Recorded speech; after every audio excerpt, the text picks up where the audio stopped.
Hi, I'm Kim Johnson, young adult author of The Color of a Lie, which I'll be reading to you. It's my upcoming novel. It's my first YA historical. You might also know me for This Is My America and Invisible Sun. As I read, I'm going to read from my prologue and my first chapter. But before I do, I really want to dedicate this reading to all the librarians who really ensure that my books and other books like mine and books that have a wide array of diverse interests and backgrounds reach the readers and reach the community. The work that you do is so critical, and I know that every day you are fighting to give access and create a community within your spaces. So thank you so much. The Color of the Lie. Prologue. When you hide pieces of yourself, or in my case, all of yourself, it's hard to put those fragments back together. It started with harmless little white lies, the ones you drop to make things just a little bit easier. Then one day, the lies get so big you're drowning in them, unable to distinguish the truth. Whatever happened in the years between, well, I take the blame. But if you want to understand what led me here, you must go back to the beginning. I will tell you every recollection of my early life. Then you decide for yourself. This is my truth. Chapter 1. Nerves droned inside me like a swarm of angry bees. I hated how my dad, driving through Pennsylvania's rolling hills and endless farmland, left me feeling exposed. I wanted to feel insignificant and important all at once, standing downtown amid the chaos of 5 o'clock. Not even riding in my dad's new turquoise Chevrolet Bel Air hardtop could purge the mounting sense of dread. Because I couldn't fool myself. This wasn't just a road trip. It was a final destination. A promise of a brand new life I never wanted. Ray'll be looking for me. I broke my silent protest when the Bucks County sign came into view. Mom leaned across the back seat to touch my knee. You can call him when we're settled. What if he asks when I'll be home? Calvin, Dad said. He's my best friend. You can write letters, Mom said. Aunt Vera will get them to him. I swallowed hard. An in-between messenger like my nosy Aunt Vera could never be a replacement for friendship, for missing my junior year. Can he visit? I gritted my teeth because I knew the answer. I just wanted to make my dad say it. You know that's not possible. Dad adjusted the rearview mirror so his whiskey-colored eyes could bore into mine. They were always striking against my father's pale skin, which turned a fawn color under the sun. What about Robert? I said my older brother's name. Robert's made his choices. You'll like Levittown, Mom said. The neighborhood's beautiful, you'll have your own yard, maybe Dad will finally let you get a dog. 2 dogs, Dad flicked the words, gripping the steering wheel. There'll be room. I'd only accepted moving to Levittown, Pennsylvania because Robert was out in a township just 11 miles away. It was only after I said yes that Dad revealed his grand plan. Robert couldn't come with us because Robert was a Red, and Charlotte was gone forever. It was as if my twin siblings had never existed, as if I too had ceased to exist, only to emerge to a new life built on a white lie. We turned off the highway, zigzagging through routes carefully laid out on the map. I tugged at my clothes, itchy from being new, wondering if the real estate agent would see through this charade. Mom with her Sunday best, a flower print dress, white gloves, a designer scarf on her head, and cat-eye sunglasses. Dad's white pressed shirt with black slacks and a tan fedora. The street was sickly quiet. I already missed the noises of city life. The girls in my neighborhood.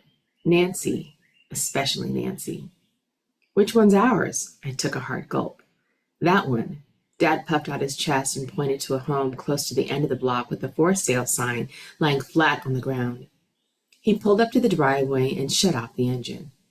It's everything the pictures promised. Mom laced her fingers together. What did I tell you? Dad jumped out of the car, flinging his arms wildly. The neighborhood was just like the Levitt and Son ads.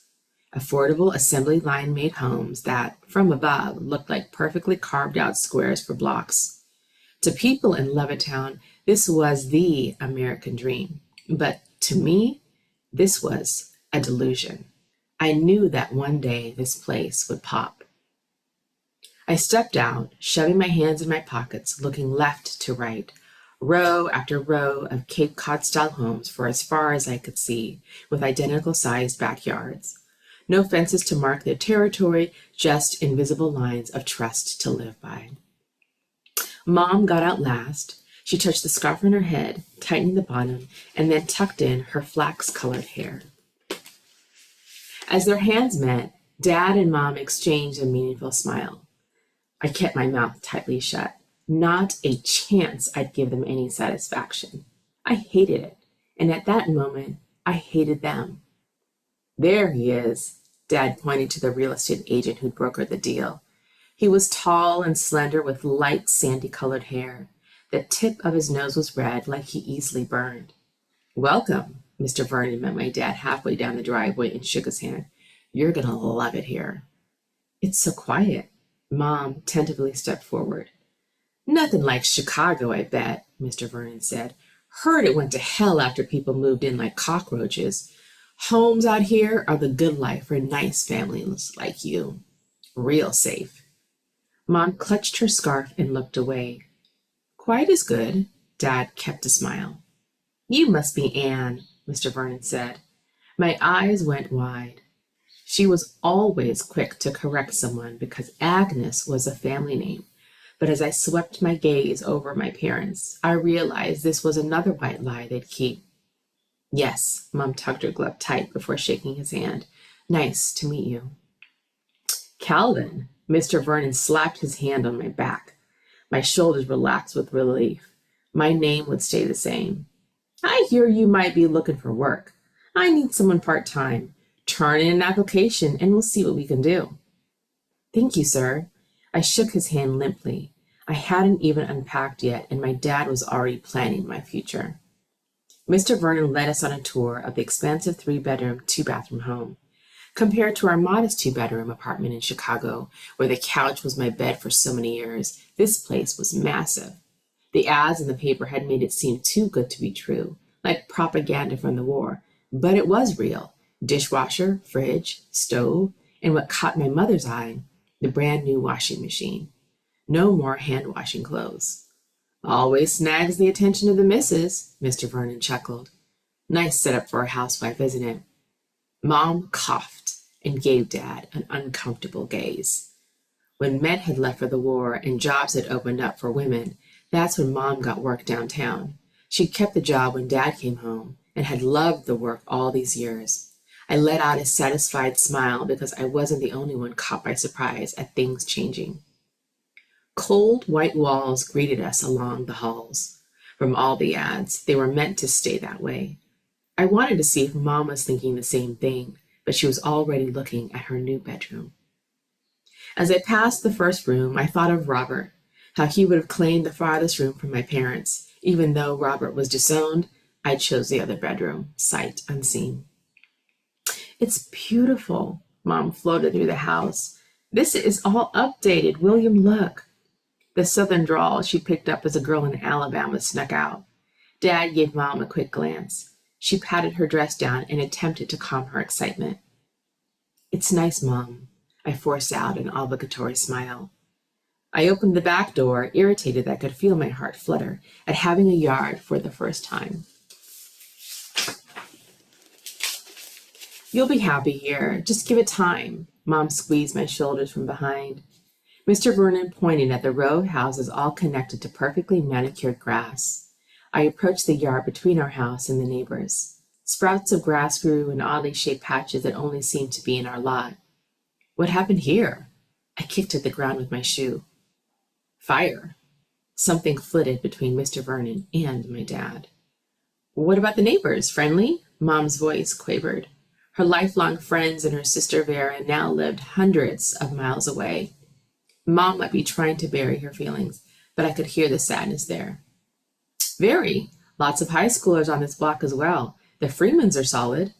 Vernon pointed to our back neighbor, who shared our mishmash spots of new grass. You have to keep up your lawn. I've got some names you can use. Colored help is fine as long as they leave town before sundown. I won't need. Mom stopped as Dad steered Mr. Vernon to the side of the house. We both knew Mom was about to say she wouldn't need help. And the last thing we wanted to hear about was sundown laws. I gritted my teeth because Dad had forgotten to mention that too. When the agent finally left, Mom unwrapped her scarf from her head, peeled her gloves off, and slapped them together. I'd been praying she'd wake up and eventually put her foot down, but all I saw was relief running across her face. We'd finished the first test. We can't possibly stay here. I stepped closer to my mom. Maybe this wasn't a good idea. Mom looked to Dad. We're going to fit in just fine, Calvin, Dad said. Two white boys rode their bikes down the street. You'll make friends. See, they're probably your age. Mom recovered, stepping closer. He's right.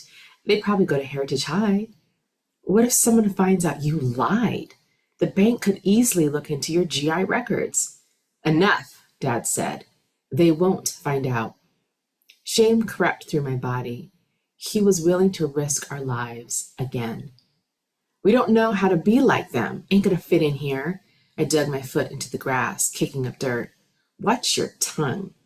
They hear you talking like that, you won't have to worry about the bank. Another white neighbor passed the house, walking the dog and waving. I gritted my teeth as we flashed simultaneous fake smiles. I thought you said I could be me, I whispered, my eyes beginning to sting. That as long as I didn't say anything, it wasn't a lie. You can be you, Dad said. Just watch how you talk and who you're friendly with. I almost unraveled right then, knowing he meant no black friends. I flung a betrayed look to my mom. This fresh start wouldn't just be about starting a new life. It'd be about playing white. Thank you so much for listening.